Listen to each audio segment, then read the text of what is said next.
सावधान, महाराष्ट्रामध्ये yellow alert जारी करण्यात आला आहे आणि यावेळेस हा येल्लो अलर्ट पावसाचा नसून उष्णतेचा आहे.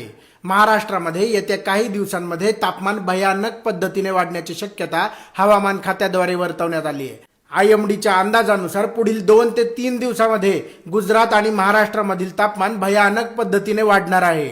महाराष्ट्रातील काही जिल्ह्यांमध्ये तापमान 40 डिग्री सेल्सिअस पेक्षा अधिक वाढू शकतं, असा अंदाज हवामान खात्याद्वारे वर्तवण्यात आला आहे. त्यामुळे सर्वांनी सावधान राहा, सतर्क राहा. लहान मुलांची जास्त काळजी घ्या. पाणी जास्तीत जास्त प्या.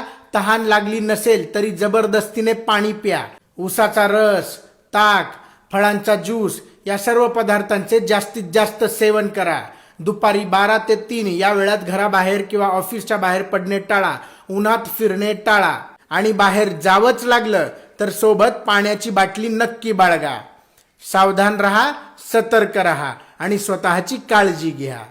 ही माहिती जास्तीत जास्त लोकांना नक्की शेअर करा.